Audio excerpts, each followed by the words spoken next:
Geoffrey Toyana, thank you for taking the time to speak to me today. Congrats on your appointment as the head coach of the Fidelity Titans Women side.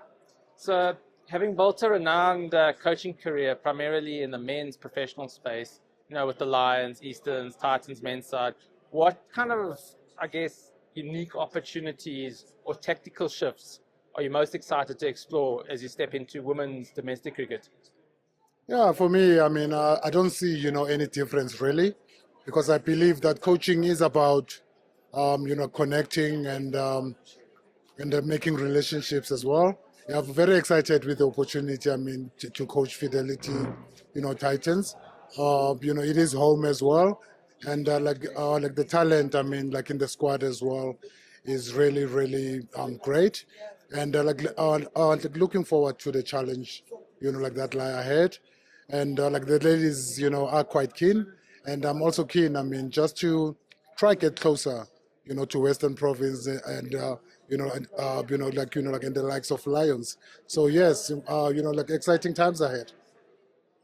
You've spent time working with local hubs and grassroots structures in the region over the last few months. Coming into a squad that was previously molded by Pierre de Bruin, what are the core elements of the team culture and playing style you want the Titans women to be known for this coming season? Yeah, I'm a big guy in terms of playing a positive brand of cricket. I like to let the players, be free and be themselves. Like bring like the best version of themselves. Like that's, what excites me. Yes, we're gonna be positive, and like we're gonna play well at home as well. And like that's something that I pride myself on. I'm a big fan of cricket first, and I do like, like the setup, at the Titans. Like the culture, like the facilities are like one of the best, in the country as well.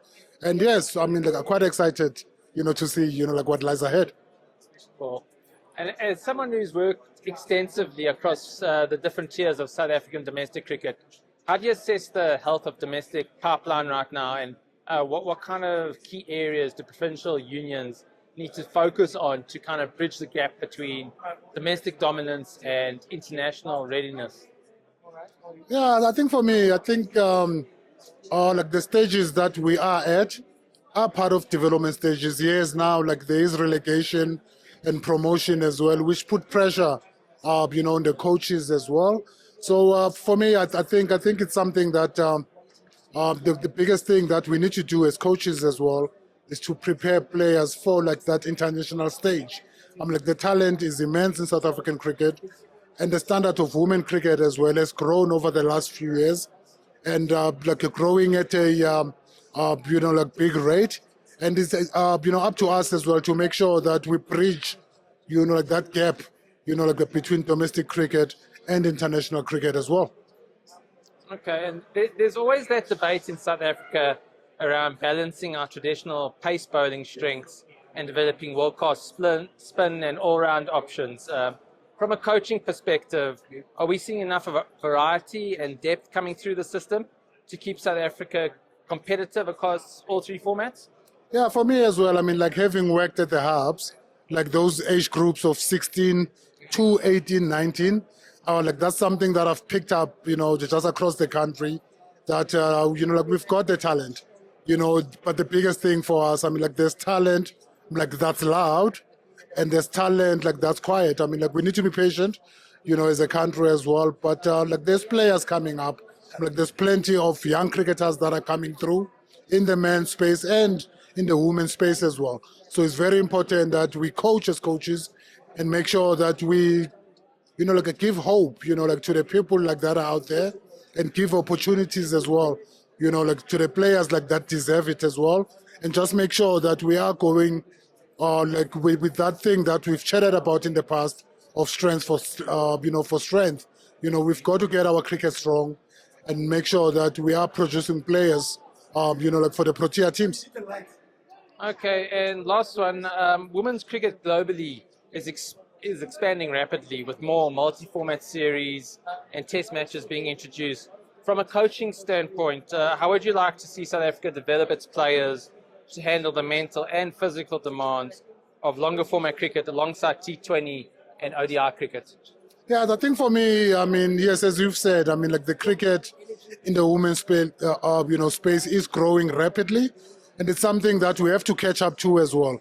You see the leagues, like in the world of the T20s. I mean, like you see the 100 as well in the women's space. A few test matches as well are happening.